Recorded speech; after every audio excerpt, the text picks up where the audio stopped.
فرمان مولا علی علیہ الصلوۃ والسلام آپ سے پوچھا گیا کہ حضور یہ ارشاد فرمائیں کہ خوبصورتی کیا ہے؟ ہر بندہ خوبصورتی کے پیچھے دوڑتا ہے نا، خوبصورتی کیا ہے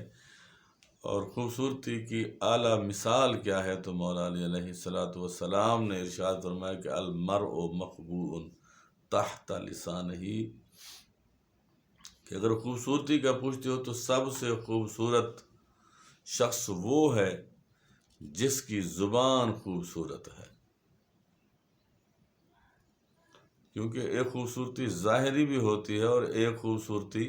باطنی ہوتی ہے۔ آپ نے باطنی خوبصورتی والی بات کی کہ ظاہری طور پہ تو بندے اپنی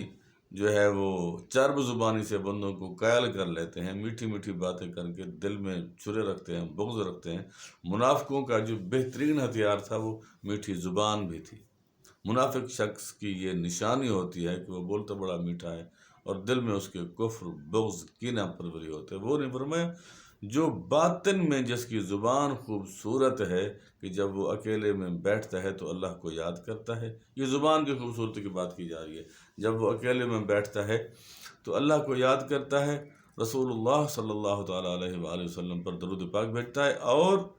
جو جب لوگوں میں جاتا ہے تو اس کی زبان سے سوائے خیر کے کلمات کے، سوائے خیر والے کلمات کے کوئی کلمہ نکلتا ہی نہیں ہے، اس سے اس کی زبان سے کسی کے دل آزاری ہوتی ہی نہیں ہے، کیونکہ جو فرمان مولا علیہ السلام تھے وہ آقا کے تربیت کا جو تھا وہ ذریعہ تھا اور صلہ تھا اور نتیجہ تھا کہ المسلم من سالم المسلمون من لسانہ و یدہ، کہ مسلمان تو وہ ہے کہ جس کی زبان اور ہاتھ سے کسی مسلمان کو نقصان نہ پہنچے، مسلمان وہی ہے۔ تو مولا علی علیہ السلام سے جب پوچھا گیا کہ حضور اصل خوبصورتی کیا ہے تو آپ نے فرمایا کہ المرء مخبوء تحت لسانہ، کہ ہر بندہ اپنی زبان کے نیچے بھی تو چھپا ہوا ہے نا، کہ جب تک وہ زبان سے بولتا نہیں ہے اس کے عیب اور ہنر کا بھی پتہ نہیں چلتا۔ اور اس زبان کی خوبصورتی یہ ہے کہ سب سے پہلے وہ اللہ کا ذاکر ہو اور مصیبت پر صبر کرنے والا ہو،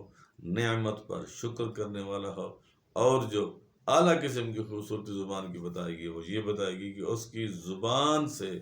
سوائے خیر کے کلمات کے کوئی کلمہ نہ نکلے، اس کی زبان سے کسی کا دل نہ توڑا جائے۔ اور یہی زبان ہے، بڑے بزرگ فرماتے ہیں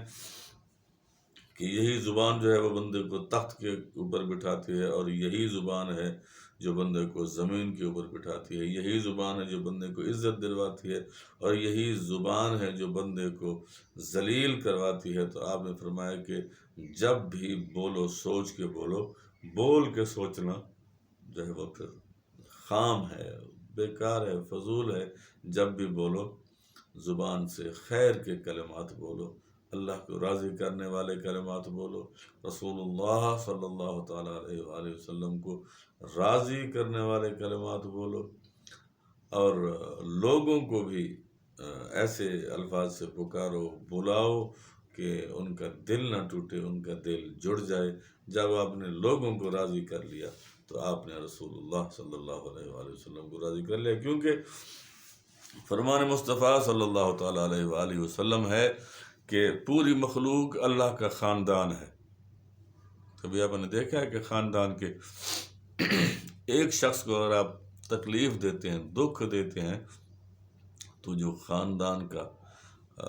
جو کفیل ہے، اس کا گھر کا کفیل ہے، اس کو بڑی تکلیف ہوتی ہے۔ تو لا یحب اللہ الجہر بالسوء من القول الا من ظلم، پھر مظلوم کی آواز بھی اللہ تک پہنچتی ہے۔ تو جب اس کا دل نہیں دکھے گا، راضی ہوگا، تو پھر اللہ بھی راضی ہوگا، رسول اللہ بھی راضی ہوں گے، محمد آل محمد بھی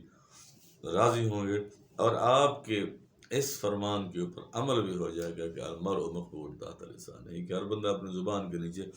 چھپا ہوا ہے۔ اللہ تعالیٰ ہماری زبان سے ہمیشہ خیر کے کلمات کہلوائے، آمین ثم آمین۔